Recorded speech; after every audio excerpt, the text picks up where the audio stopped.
Economic Theory of the Leisure Class. 1927, by Nikolai Bukharin. Chapter 1. Methodological Foundations of the Theory of Marginal Utility and of Marxism. Introduction. Any fairly well-organized theory must present a definite whole whose parts are united by a sound logical bond. Therefore, a consistent criticism must inevitably deal with the basis of the theory, with its method, for it is this and nothing else which unites the various parts of the theoretical structure. We are therefore beginning with a criticism of the methodological presuppositions of the theory of marginal utility, by which we do not understand its deductive character, but its characteristic traits within the frame of the abstract deductive method. In our opinion, any theory of political economy, if it be a theory at all, is an abstract thing. To this extent, Marxism completely agrees with the Austrian School. But this agreement is only formal in character. If there were no such agreement, there would be no means of comparing the Austrian theory with that of Karl Marx. For we are interested here in the concrete contents of the abstract method peculiar to the Austrian School, and making it so strikingly different from Marxism. Political economy is a social science, and its presupposition, whether the theorists of political economy are conscious of this fact or not, is some conception or other as to the essence of society and its laws of evolution. In other words, any economic theory depends on certain presuppositions having a sociological character and serving as the basis of an investigation of the economic phase of social life. Such presuppositions may be clearly expressed or may remain unformulated. They may be enunciated as an orderly system, or they may remain an indefinite general view, but they cannot be absent. The political economy of Karl Marx possesses such a basis in the sociological theory of historical materialism. The Austrian School, however, possesses no well-rounded or even fairly defined sociological basis. It is necessary for us to reconstruct the vestiges of such a basis out of the economic theory of the Austrians. In this process, we repeatedly encounter contradictions between general fundamental thoughts as to the nature of political economy and the actual basis of the Austrian economic theory. It is the latter, therefore, that will receive our chief attention. The following sociological bases of economic science are characteristic of Marxism: recognition of the priority of society over the individual, recognition of the historical, temporary nature of any social structure, and finally, recognition of the dominant part played by production. The Austrian School, on the other hand, is characterized by extreme individualism in methodology, by an unhistorical point of view, and by its taking consumption as its point of departure. In our introduction, we have attempted to furnish a social genetic explanation for this fundamental difference between Marxism and the Austrian School. This difference, or rather, this opposition, we have characterized as a social psychological contrast. We shall now analyze this contrast from the point of view of logic. Part 1. Objectivism and Subjectivism in Political Economy. Werner Sombart, in the well-known article in which he reviewed the third volume of Marx's Capital, after having contrasted the two methods of political economy, the subjective method and the objective method, designates Marx's system as an outgrowth of extreme objectivism, while the Austrian School, in his opinion, was the most consistent development in the opposite direction. We consider this characterization perfectly accurate. It is true that the study of social phenomena in general and of economic phenomena in particular may be approached in either one of two ways. We may assume that science proceeds from the analysis of society as a whole, which at any given moment determines the manifestations of the individual economic life, in which case it is the task of science to reveal the connections and the causal chain obtaining between the various phenomena of social type and determining the individual phenomena, or, it may be assumed that science should proceed from an analysis of the causal nexus in the individual life, since the social phenomena are a certain resultant of individual phenomena, in which case it would be the task of science to begin with the phenomena of the causal relation in the individual economic life from which the phenomena and the causation of the social economy must be derived. No doubt Marx is an extreme objectivist in this sense, not only in sociology, but also in political economy. For this reason his fundamental economic doctrine, the doctrine of value, must be sharply distinguished from that of the classical economists, particularly Adam Smith. The latter's labor due theory is based on an individual estimate of commodities, corresponding to the quantity and quality of the used labor. This is a subjective labor value theory, as compared with which Marx's theory of value is objective, i.e. Marx's theory is a social law of prices. Marx's theory is accordingly an objective theory of labor value, based by no means on any individual evaluation, but expressing only the connection between the given social productive forces and the prices of commodities as the latter are determined on the market. In fact, it is with the example of the theory of value and price that Sombart best shows the difference between the two methods. Quote, Marx does not for a moment concern himself with the individual motives of those engaging in the exchange, or with assuming as his starting point considerations as to production costs. No, his reasoning is as follows: prices are made by competition, how they are made, that is another matter. But competition, in turn, is regulated by the rate of profit by the rate of surplus value, the rate of surplus value by the value, which is itself the expression of a socially conditioned fact, the social productive forces. Marx's system now enumerates these elements in the reverse order: value, surplus value, profit, competition, prices, etc. If we must formulate the situation in a single crisp sentence, we may say that Marx is never concerned with motivating, but always with defining, or limiting, the individual caprice of the economic person. End quote by Werner Sombart. Quite different is the subjective school. We find nothing but motivation everywhere, for each individual economic transaction. The difference is here beautifully expressed. As a matter of fact, while Marx considers, quote, the social movement as a process of natural history governed by laws not only independent of the human will, consciousness, and intelligence, but rather, on the contrary, determining that will, consciousness, and intelligence, end quote, the point of departure for Bohm-Bawerk is an analysis of the individual consciousness of the economic person. Quote, the social laws whose investigation is the task of political economy, depend on coinciding transactions of individuals.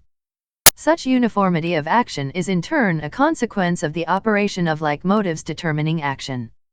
Under these circumstances, it is not easy to admit a doubt as to the propriety of explaining social laws by tracing them back to the impelling motives determining the actions of individuals, or, by starting with these motives.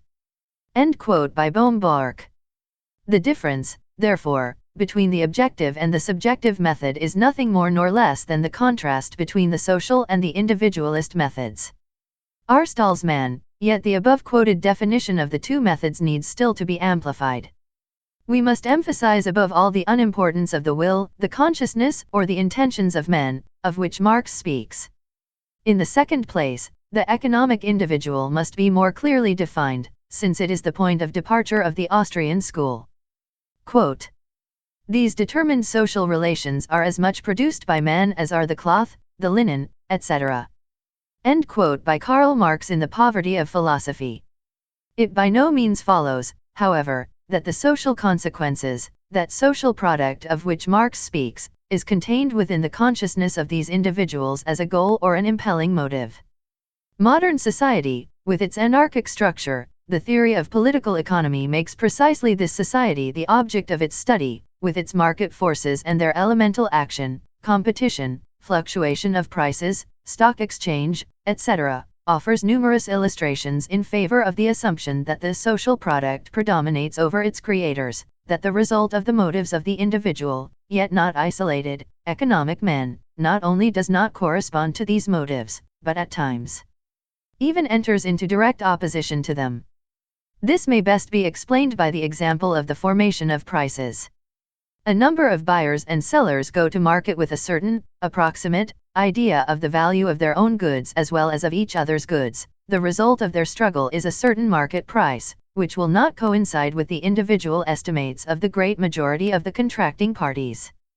Furthermore, in the case of a number of economic individuals, the established price may actually operate with destructive effect. Low prices may force them to go out of business, they are ruined. This phenomenon is even more striking on the stock exchange, where gambling is the rule.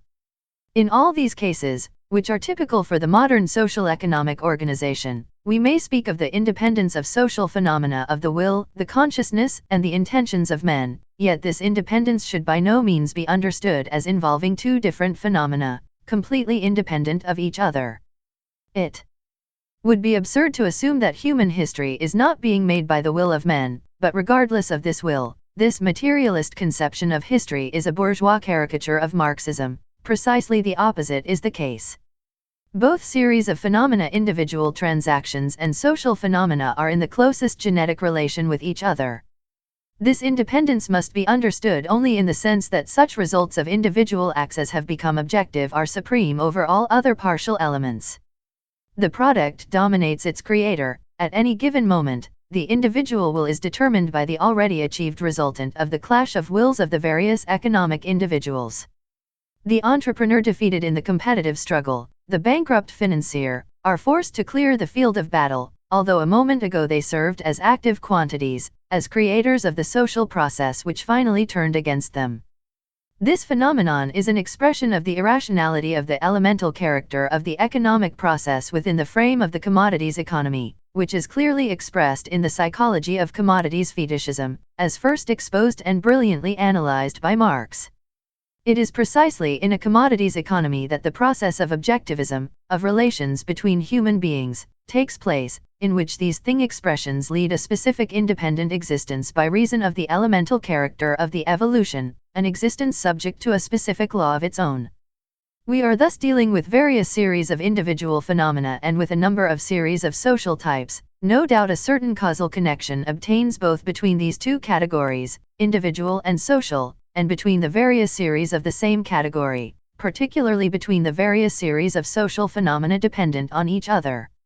Marx's method consists precisely in ascertaining the causal law of relations between the various social phenomena. In other words, Marx examines the causal nature of the resultants of the various individual wills. Without examining the latter in themselves, he investigates the laws underlying social phenomena, paying no attention to their relation with the phenomena of the individual consciousness. Let us now turn to the economic subjects of Bohm-Bawerk. In his article on Karl Menger's book, Untersuchungen, etc., Bohm-Bawerk, in agreement with the opponents of the Austrian School and with Menger himself, admits that the economic subjects advanced by the representatives of the new school are nothing more nor less than the atoms of society. The task of the new school is, quote, the elimination of the historical and organic methods as the dominant methods of theoretical investigation in the social sciences, and the restoration of the precise atomistic tendency. End quote by Bohm-Bawerk in 1884. The starting point of the analysis is evidently not the individual member of a given society, in his social relations with his fellow men, but the isolated atom, the economic Robinson Crusoe. The examples chosen by Bohm-Bawerk in order to clarify his views are also of this type. A man is seated by a spring of water which is gushing profusely, such is Bohm-Bawerk's introduction to his analysis of the theory of value. He then introduces a traveler in the desert, a farmer isolated from all the rest of the world, a colonist, whose log cabin stands lonely in the primeval forest, etc. We encounter similar examples in Karl Menger, the inhabitant of the forest primeval. The dwellers in an oasis, a nearsighted individual on a lonely island, an isolated farmer, shipwrecked people. We here find the standpoint once so neatly formulated by Bastiat, the sweetest of all economists. In his Economic Harmonies, Bastiat says, quote, the economic laws operate in a uniform manner, whether we are dealing with a totality of lonely persons or with only two persons, or with a single individual, obliged by circumstances to live in isolation. If the individual could live for a period in isolation, this individual would simultaneously be a capitalist, an entrepreneur, a worker, a producer, and a consumer. The entire economic evolution would be realized in him. By reason of his opportunity to observe every step in this evolution, namely, the need, the effort, the satisfaction of the need, enjoying the free use of profit of labor, he would be able to form an idea of the entire mechanism, even though it might be in its simplest form. End quote by Frederick Bastiat in 1850. Earlier in the same book, Bastiat says, quote, I maintain that political economy would attain its goal and fulfill its mission if it had finally proved the following fact, that which is right with regard to one person is also right with regard to society. End quote. Jevons makes an equivalent declaration. Quote, The general form of the laws of economy is the same in the case of individuals and nations." End quote. However venerable this point of view may have become by reason of its age, it is nevertheless entirely fallacious. Society, as is consciously or unconsciously assumed, is not an arithmetical aggregate of isolated individuals. On the contrary, the economic activity of each specific individual presupposes a definite social environment in which the social relation of the individual economies finds its expression. The motives of the individual living in isolation are entirely different from those of the social animal, zoon politikon. The former lives in an environment consisting of nature, of things in their pristine simplicity. The latter is surrounded not only by matter but also by a peculiar social milieu. The transition from the isolated human to society is possible only by way of the social milieu. And indeed, if we were dealing only with an aggregate of individual economies, without any points of contact between them, if the specific milieu which Rodbertus has so appropriately termed the economic community should be absent, there would be no society. Of course, it is theoretically quite possible to embrace a number of isolated and remote economies in a single conception, to force them into a totality as it were. But this totality or aggregate would not be a society, a system of economies closely connected with each other with constant interaction between them. While the former aggregate would be one we had artificially constructed, the second is one that is truly present.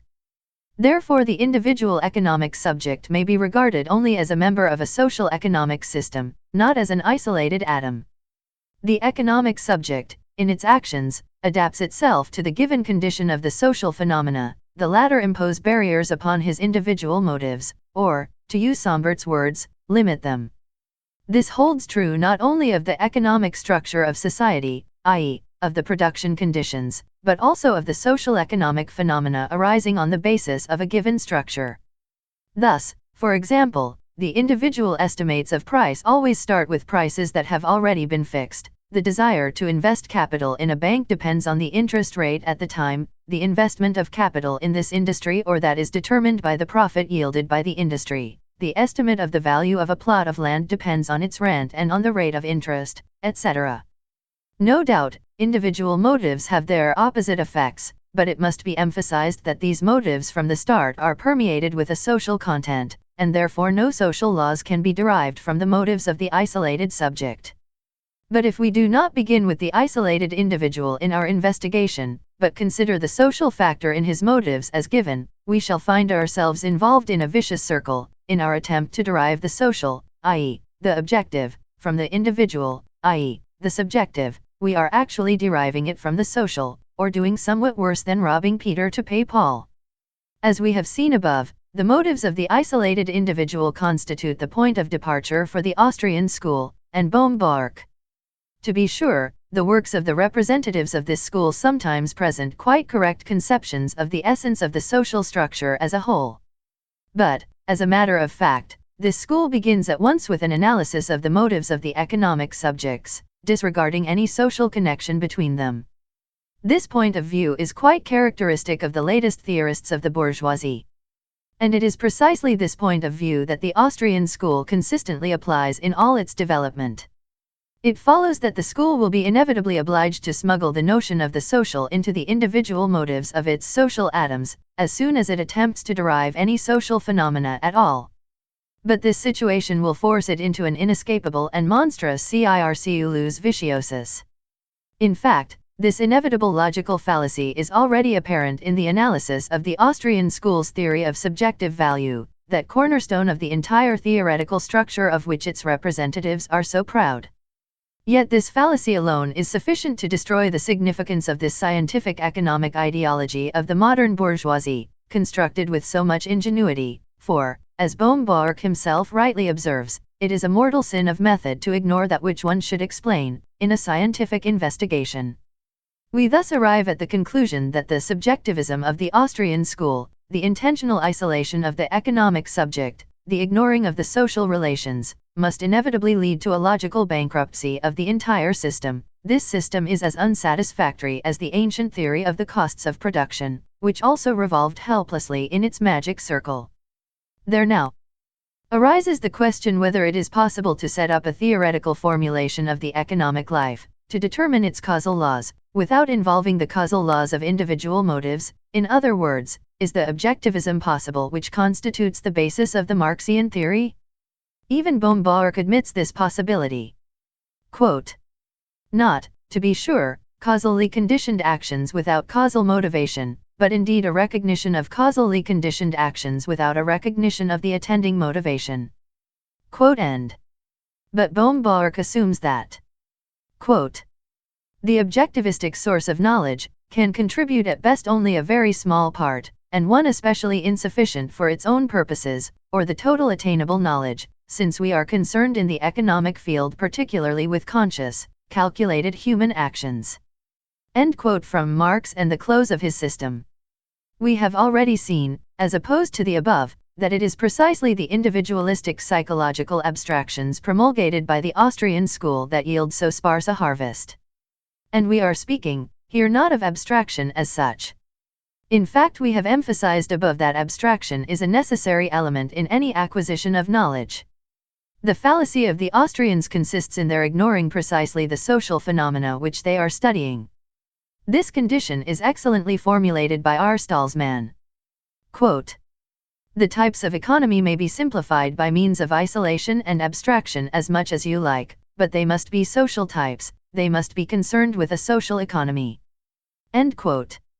For it is not possible to proceed from the purely individual to the social, even if there had once existed in reality such an historical process of transition, i.e., even if human beings had actually, even in this case would be an historical and a concrete description of this process, a purely ideographic, cinematographic, solution of the problem. Even in this case, it would be impossible to set up a nomographic theory. Let us assume, for example, that certain isolated producers enter into relations with each other, are united in an exchange of goods and gradually construct a society of exchange on the modern model. Now let us examine the subjective evaluations made by modern man. These evaluations are based on prices formerly established, as will be shown in detail below. These prices would, in turn, be shaped out of the motives of the economic subjects of some former epoch, but those prices also have been dependent on prices established at a still earlier period. These again have been the result of subjective evaluations based on still more ancient prices, etc. We thus finally encounter the evaluations of the individual producers, evaluations which in reality no longer involve any element of price, since all social bonds, all society itself, are lacking in them. But such an analysis of subjective evaluations, beginning with modern man and ending with an hypothetical Robinson Crusoe, would mean nothing more or less than a simple historical description of the process of transformation of the motives of isolated man into the motives of modern man, with the difference that the process proceeded in the opposite direction. Such an analysis is merely a description. It is just as impossible to base a general theory of prices or a theory of exchange on such foundations. Any attempts at such a construction of a theory must inevitably lead to fallacious circles in the system, for so long as we wish to remain within the framework of a general theory, we must instead of explaining the social element begin with it as the given quantity. To advance beyond this quantity would be equivalent, as we have seen, to a transformation of theory into history, i.e., to entering into an entirely different field of scholarly work. There remains for us, therefore, but a single mode of studying, namely, a combination of abstract deduction and objective method. This combination is extremely characteristic of the Marxian political economy. Only by this method will it be possible to set up a theory that will not involve repeated self-contradictions, but will actually constitute a means of examination of capitalist reality. Part 2. The historical point of view and the unhistorical point of view. Karl Marx, in his Theorien über den Mehrwert, said about the physiocrats, quote, "It was their great achievement to have conceived these forms, i.e., the forms of the capitalist mode of production, as physiological forms of society, as forms emanating from the natural necessity of production itself, and independent of the will, politics, etc. They are material laws. The fallacy of the physiocrats consists in having conceived the material law of a specific historical stage of society as an abstract law dominating all the forms of society in a uniform manner." End quote. This is an excellent formulation of the difference between the purely social point of view and the historico-social point of view. It is possible to consider the social economy as a whole and yet misunderstand the entire significance of the specific forms of society as they have developed historically. Of course, the unhistorical point of view in modern times frequently appears coupled with a lack of understanding for social connections, yet, we must distinguish between these two methodological questions, for the possibility of objective treatment alone affords no guarantee that problems are to be put historically. An example of this is furnished by the physiocrats. The case recurs, in modern economic literature, in Tagan-Baranovsky, whose social distribution theory is applicable to any society built up of classes, and therefore explains nothing at all. Marx strictly emphasizes the historical character of his economic theory and the relativity of its laws. Quote, according to his opinion, each historical period has its own laws. As soon as life has gone beyond a given period of evolution, has passed from one given stage into another, it also begins to be guided by other laws. End quote. Of course, it does not necessarily follow that Marx denied the existence of any general laws dominating the course of social life in all its various evolutionary phases.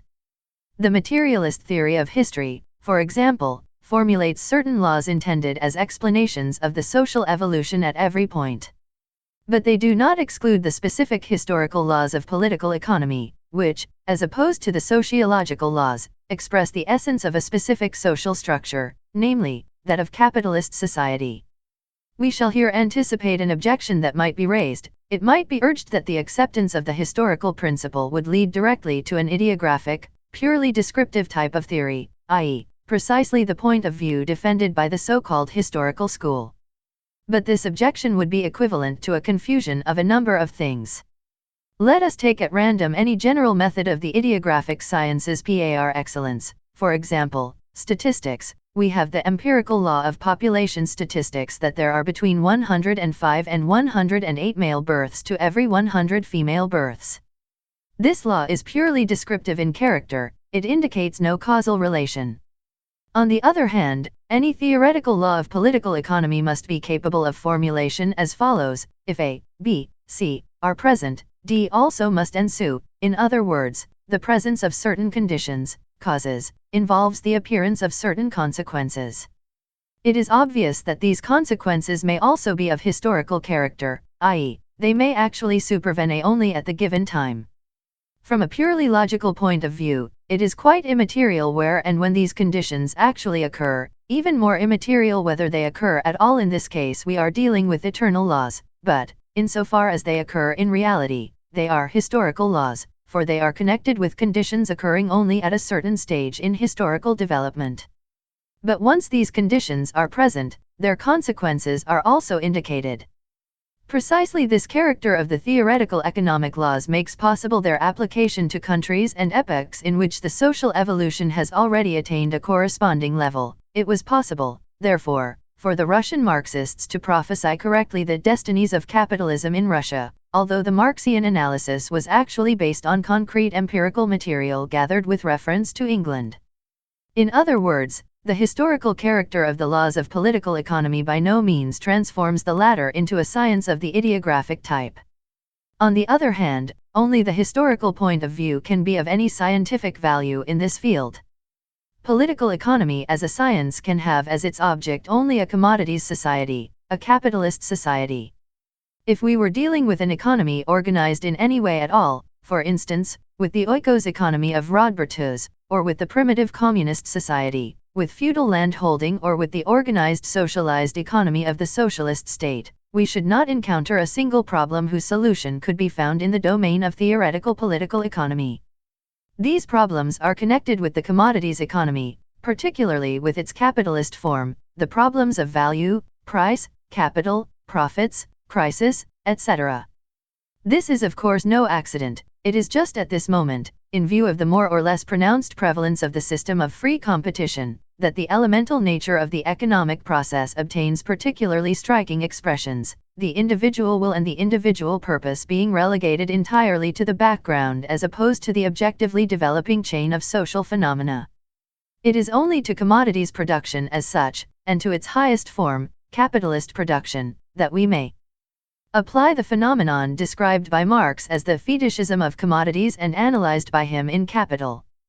Just at this point, the personal relation of human beings themselves in the production process becomes an impersonal relation between things, whereby the latter assume the form of a social hieroglyphic of value, in capital, Volume 1. Thence the enigmatical character peculiar to the capitalist mode of production and the characteristic traits of the problems here for the first time subjected to theoretical investigation.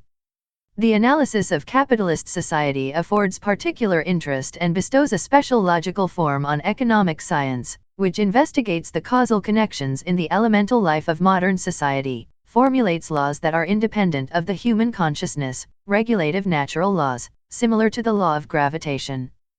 Quote, "When one's house comes tumbling down about one's ears, not because of the caractère typique de la liberté économique, but because of the epistemological peculiarity of the competitive system, involving, as it does, the greatest number of theoretical enigmas, as well as the greatest difficulty in their solution."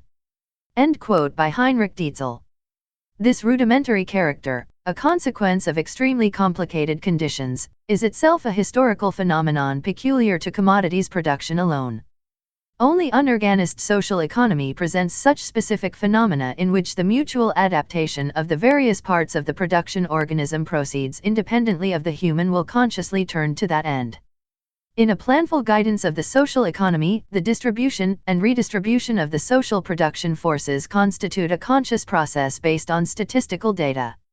In the present anarchy of production, this process takes place through a transfer mechanism of prices, by means of the fall and rise of prices, by their pressure on profits, by a whole series of crises, etc., in a word, not by a conscious calculation by the community, but by the blind power of the social element, evidencing itself in a whole chain of social economic phenomena, particularly in the market price. All these are characteristic of modern society and constitute the subject of political economy. In a socialist society, political economy will lose its raison d'être. There will remain only an economic geography, a science of the ideographic type, and an economic politics, a normative science, for the relations between men will be simple and clear. The fetishist objective formulation of these relations will disappear and the causal consequences in the life of the unbridled elements will be replaced by the causal consequences of the conscious performances of society. This fact alone is sufficient to show that an investigation of capitalism must take into account its fundamental traits, those distinguishing the capitalist production organism from any other, for the study of capitalism is the study of that which distinguishes capitalism from any other social structure.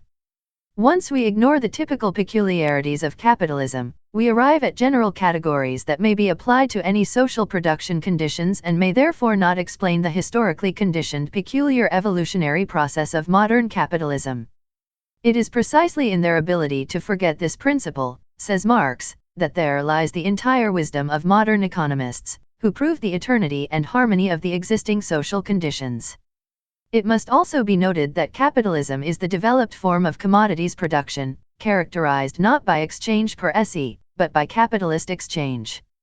In this system, labor power appears on the market as a commodity, and the production conditions, the economic structure of society, include not only the relations among the producers of commodities, but also those between the capitalist class and the wage-earning class. An analysis of capitalism therefore involves not only an investigation of the general conditions of the commodities economy, this element unmodified would be equivalent to the theory of simple commodities production, but also an investigation of the specific structure of capitalism itself. A truly scientific economic theory cannot be devised unless the questions be formulated as above. Only if the object is to glorify and perpetuate the capitalist conditions, and not investigate them theoretically, may one omit an analysis and emphasis of their typical characteristics. Accordingly, Marx introduces his Capital with the following words. Quote, "The wealth of those societies in which the capitalist mode of production prevails presents itself as an immense accumulation of commodities, its unit being a single commodity. Our investigation must therefore begin with the analysis of a commodity." End quote from Capital, Volume 1. From the outset, therefore, Marx's investigation proceeds along the historical path. His subsequent analysis shows that all the fundamental economic concepts are historical in character. Marx says on the subject of value, quote, "Every product of labor is, in all states of society, a use value, but it is only at a definite historical epoch in a society's development that such a product becomes a commodity, viz., at the epoch when the labor spent on the production of a useful article becomes expressed as one of the objective qualities of that article, i.e., as its value. End quote from Capital, Volume 1. Marx's words on capital are similar. Quote, "But capital is not a thing. It is a definite interrelation in social production belonging to a definite historical formation of society. This interrelation expresses itself through a certain thing and gives to this thing a specific social character.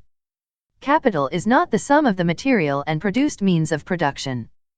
Capital means rather the means of production converted into capital, and means of production by themselves are no more capital than gold or silver are money in themselves." End quote from Capital, Volume 3. It will be interesting to compare with this the definition of capital offered by Böhm-Bawerk. Quote, "Capital as such is the term we assign to a sum total of products serving as means for the acquisition of commodities.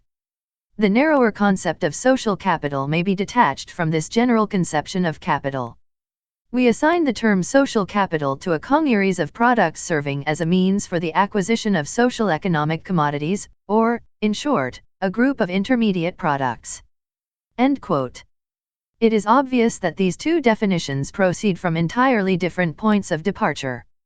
While Marx emphasizes the historical character of a certain category as its principal trait, Böhm-Bawerk ignores the historical element entirely. While Marx is concerned with historically determined relations between men, Böhm-Bawerk presents universal forms of the relations between men and things.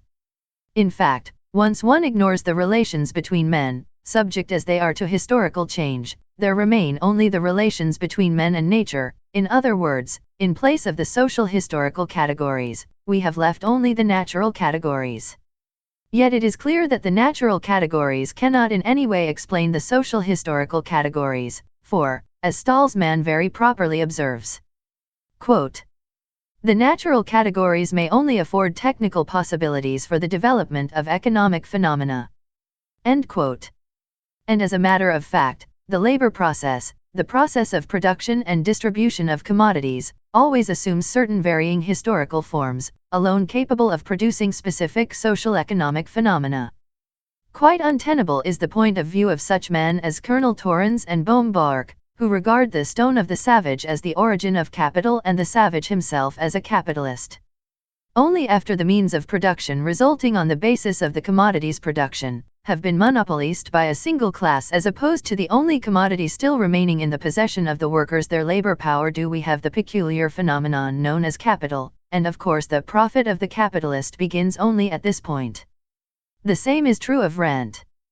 The fact of a varying yield of the soil in various parcels of land, or, as the famous formula puts it, the law of diminishing returns from the soil, should by no means result, even if met with in the form favored by the most radical Malthusians, in the phenomenon of land rent. Rent begins only after real estate, built up on the foundation of the commodities production, has been monopolized in the form of property by the class of landed proprietors. As for the difference in the yield of the various parcels and for the law in question, they are merely technical conditions, since it is they which make possible the social phenomenon of rent. Therefore Böhm-Bawerk laments over many of his critics, whom he upbraids for failing to distinguish the essence of the matter from its manifestation, are without foundation. The essence of capitalism is not in the fact that it constitutes an aggregate of intermediate products, the essence of the means of production, but in its constituting a peculiar social relation resulting in a number of economic phenomena entirely unknown to other epochs. It may, of course, be maintained that capital is a manifestation of the means of production in present-day society, but it may not be maintained that modern capital is the universal manifestation of capital and that the latter is identical with the means of production. Even the phenomenon of value is historical in character. Even if we admit the correctness of the individualistic method of the Austrian school, and seek to derive value outright from subjective value, i.e., from the individual evaluations of various persons, we must also consider the fact that in modern economy the psyche of the producer has an entirely different content from the psyche of the producer in a natural economy, particularly, from the psyche of the man sitting by the brook or starving in the desert. The modern capitalist, regardless of whether he be a representative of industrial or of commercial capital, is not at all interested in the consumption value of products. He works with the aid of hired hands for profit exclusively. He is interested only in exchange value. It is obvious that even the fundamental phenomenon of political economy, that of value, cannot be explained on the basis of the circumstance common to all times and peoples, that commodities satisfy some human need, yet this is the method of the Austrian school.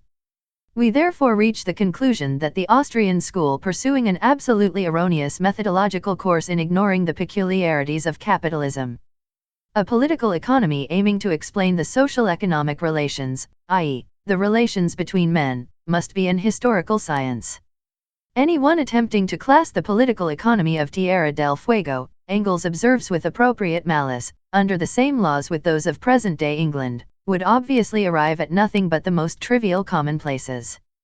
These commonplaces may be constructed on a more or less ingenious foundation, but even this cannot explain the peculiarities of the capitalist order of society, once they have been eliminated in advance. And thus the hypothetical economy, constructed by Bohm-Bawerk, whose laws he investigates, is so far removed from our sinful reality that it refuses to yield to any yardstick of reality. And the creators of this new tendency are not entirely unconscious of this condition. For example, Bohm-Bawerk, in the latest edition of his book, says, quote, "I should particularly have liked to fill the gap still left in the investigation of the nature and importance of the influences of the so-called social category, of the relations of power and authority flowing from social institutions. This chapter of social economy has not yet been satisfactorily written. Not even by the theory of marginal utility." End quote from the preface to the third edition of Kapital und Kapitalsins, Volume 2. Of course, we may predict that this chapter cannot be written satisfactorily by the representatives of the theory of marginal utility, since they do not consider the social category as an organic ingredient of the purely economic category, but regard it as a foreign substance outside of economy. Bohm-Bawerk is here again opposed by Stalsmann, one of the representatives of the social organic method, to whom we have repeatedly referred. Quote, "The so-called objectivism thus enters into a new stage, becoming not only social but also historical. There is no longer any gulf between the systematic logical science and the historical realistic science. They now have a common field of labor. Both are concerned with the study of historical reality." End quote. But this task of uniting the abstract classical method with objectivism and historicism was solved long before Stalsmann's day by Karl Marx and without any ethical trimmings. It would appear that the antiquated theory of the proletariat is superior to all others on this point also. Part 3. The point of view of production and the point of view of consumption. Karl Marx says, quote, "The first theoretical treatment of modern modes of production started out necessarily from the superficial phenomena of the process of circulation. The real science of modern economy does not begin until theoretical analysis passes from the process of circulation to the process of production." End quote from Capital, Volume 3. On the other hand, Bohm-Bawerk and the entire Austrian school take consumption as the point of departure in their analysis. While Marx considers society above all as a production organism and economy as a production process, Bohm-Bawerk relegates production to the background entirely. For him, the analysis of consumption, of the needs and desires of the economic man, takes first place. We are therefore not surprised to find him taking as his point of departure not the economic commodities considered as products, but a given quantity of such products a priori, a supply as to the origin of which one is very uncertain. This also fixes the entire value theory as the central point of the entire theoretical system. Since the factor of production is excluded from the outset, it is obvious that the resulting theory of value must be entirely independent of production. Quite similar is the peculiar application of the method of isolating abstraction. For instance, instead of having his Robinson Crusoes in his analysis of value produce commodities, he has them lose them, dispense with them. This causes the possibility of production or reproduction to be regarded not as a phenomenon requiring analysis above all, but as a disturbing factor. It is therefore only natural that utility should become the fundamental concept of the Austrian school, from which the concept of subjective, later also objective, value, is derived in due course. The concept of utility really implies neither an expenditure of labor nor production. It expresses no active relation to things, but a passive relation, no objective activity but a certain relation to a uniform given state. It is for this reason that this concept of utility may be so successfully applied in such important situations as those involving as their active agents, castaways, nearsighted persons on uninhabited islands, starving travelers and other monstrous constructions of the professorial imagination. But it is quite clear that this point of view precludes in advance any possibility of grasping social phenomena or their evolution. The motive force in the latter is the increase in the production forces, in the productivity of social labor, the extension of the productive functions of society. Without consumption there is no production, no one doubts this. Needs are always the motive for any economic activity. On the other hand, production also has a very decisive influence on consumption.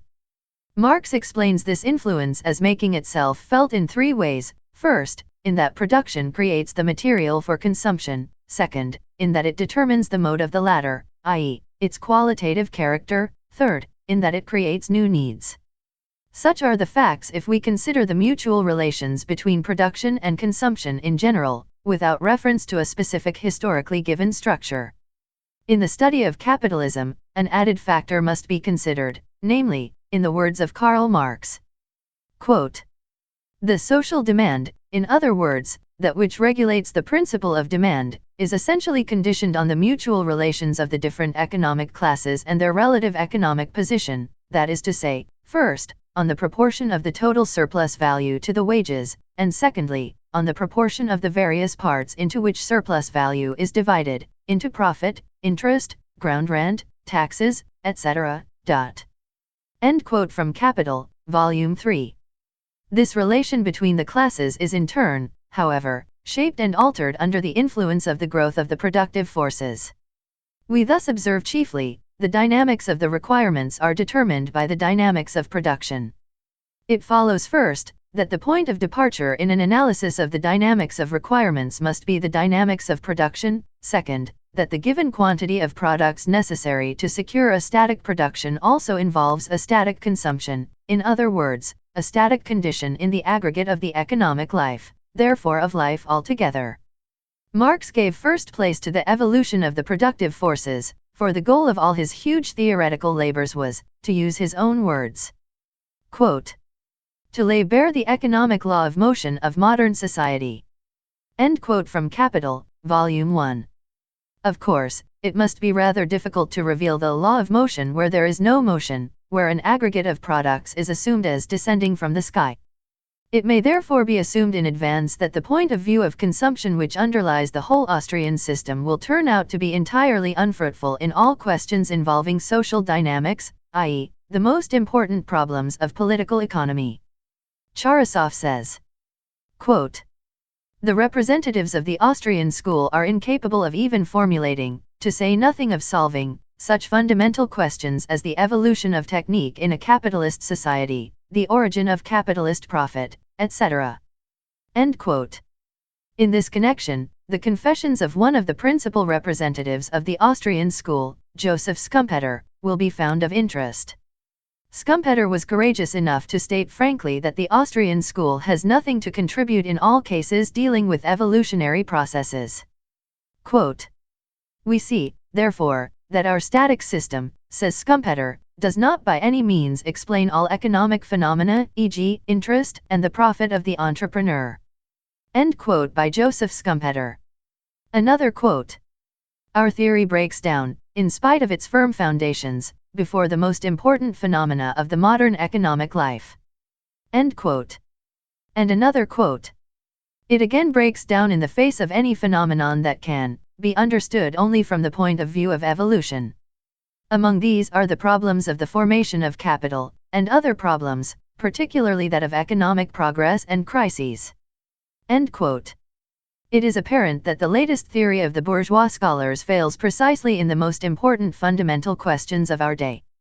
The enormous and speedy accumulation of capital, its concentration and centralization, the uncommonly rapid progress in technology, and finally, the regular recurrence of industrial crises, this specifically capitalistic phenomenon which shakes the social economic system to its foundations, all these things are a book with 7 seals, according to Schumpeter's admission. And just where the philosophy of the learned bourgeois ceases, the Marxian theory comes into its own, to such an extent, in fact, that mutilated fragments of the Marxian doctrine are accepted as the last word of wisdom even by the bitterest enemies of Marxism. Part 4. Conclusions. We have investigated the 3 initial fallacies of the Austrian school, its subjectivism, its unhistorical point of view, its beginning with consumption. These 3 logical points of departure, connected, as they are, with the 3 basic mental traits of the bourgeois rentier, inevitably involve also the 3 fundamental errors in the theory of the Austrian school, which are found repeated again and again in the various sections of the general theoretical system, the vicious circles resulting from the subjectivist method, their inability to explain the specifically historical forms of capitalism, because of their unhistorical point of view, and, finally, their complete failure in dealing with all the problems of economic evolution, a failure necessarily connected with their consumption philosophy. But it would be erroneous to assume that all these motives operate independently. Both their psychic and logical systems are complicated quantities in which various elements are variously united and fused, their effects becoming now stronger, now weaker, depending on the other concomitant factors. Therefore, every concrete fallacy to be unveiled in the subsequent exhaustive analysis of Bohm-Bawerk's theory will not be the result merely of a single thought motif of the new theoreticians of the rentiers, but always of several simultaneously.